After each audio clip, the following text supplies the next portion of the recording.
Hello everyone, in today's chess video we'll be talking about another exciting opening, which is the Reti opening. So today's video is sponsored by chess.com. You can join by clicking the link in the description. So the Reti opening, we all have been playing this. We but just don't know the names of the opening, but we all have been playing this. So the Reti opening starts with the pawn with the knight to f3. So knight f3 develops a piece instead of moving a piece or any other pawn to begin the game. So the knight develops to a good square that controls the center, while keeping flexible options with the central pawn. So later we can just simply play d2 to d4, or a move like just black, and in the next second move we can just simply play knight to d4. So knight to d4 opening while avoiding certain lines. So what if we play c2 to c4? So this move might transpose this game to the English opening. So today we'll be talking about the Reti opening with all its pros and cons. So starting position, as we have discussed, is the Reti opening can be used to refer to two different starting points. First is knight f3, and which changes its variation. Sometime Zuckerto opening, or sometime let's just say we play knight f3, black plays d5, and we play c4. So now this is known as the Reti gambit. So the Reti gambit can be of two types. So the Reti gambit of which is most important. So on chess.com, knight f3 is considered the Reti opening, and whereas knight and c4. Now this opening, when you open with the knight f3, just it's the chess.com considers it as the Reti, but when you play this variation, knight f3, d5 and c4, so it is considered the Reti gambit. So we all have been developing our pieces with the knights, and most of us would have played this variation, but we don't know its name. So for the courses and the education purpose, for the future learning, you should know at least the name. So I think so what are the pros and why you should be using this? So I think it's more flexible. It develops the piece and controls e5 square. With this knight to f3, you can just simply control the e5 square, and you black cannot just simply develop its pawn. So when you go through this Reti gambit, now in the next move you can just simply develop your, let's just say black, and now you can just simply take your bishop out. Let's just say you can just take your bishop out, and you can you get ready for the castle. So the Reti gambit, there are some drawbacks also. So as you can see, when we develop the knight to f3, it has stopped and blocked the pawn to f2. So it allows c5 from black controlling the d4 square from the side. So it just allows black many options. So black can just simply at the start go for the different options. So now we will be talking about the next topic we will be discussing today is variations. So because of its flexibility, the Reti opening often transposes into something else, but there are some independent lines.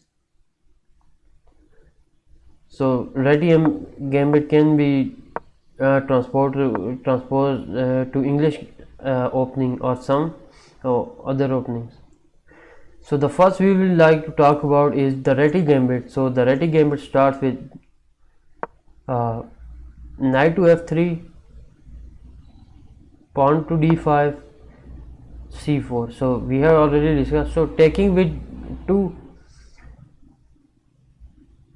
So if black takes the pawn with the c4, so taking the pawn at c4 is not generally not recommended for black, as it weakens the black's central control, and despite the various names as a gambit, white can easily regain the position pawn anyway. For example, knight to a3. Now the black has to move its pawn further, or in order to give it or he cannot just simply back this pawn up. So instead of just taking the pawn, black usually reinforces the central pawn with either c6 or e2. Instead of taking, black should play c6 or e2 so he can back up this pawn. So the e6 or c6, both of which are sometimes considered transposition into the English opening. So this was our Réti gambit, and you should move your pawn out of the center. And the main first rule I tell about everyone, that you should always go for the center in chess. So at this stage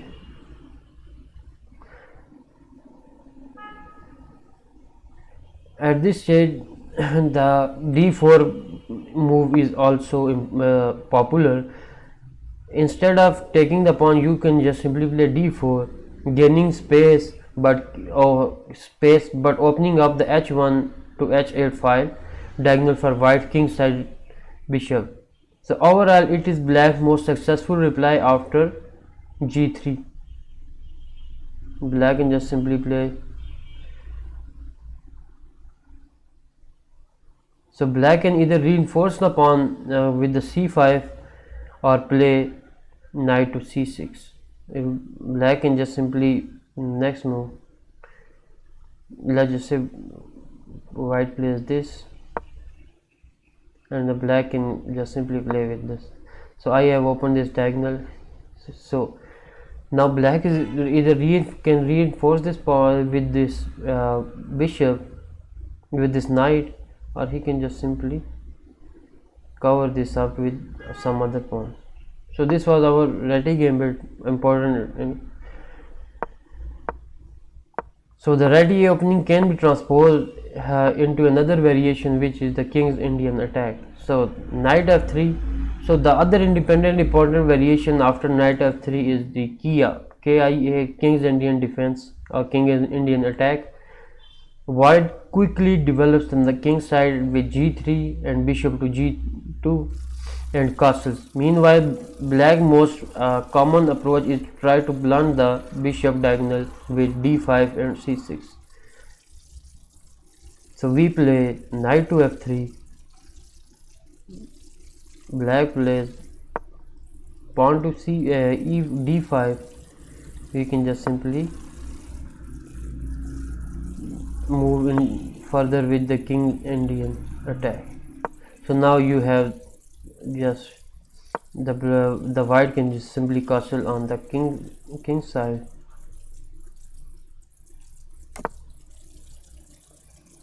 White has castled, and this was the King Indian attack.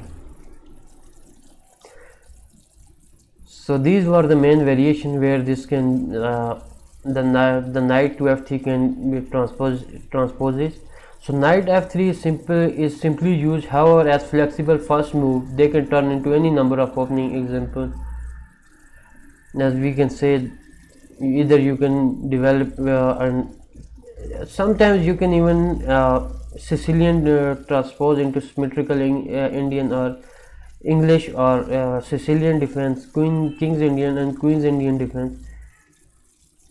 So the Réti opening is, you should always be careful. It's not much played, but I think you should use it and you should know how to control the pieces. So this was all for the Réti opening. I hope you liked the video, and I'll be returning back with more Réti opening games. Thank you so much.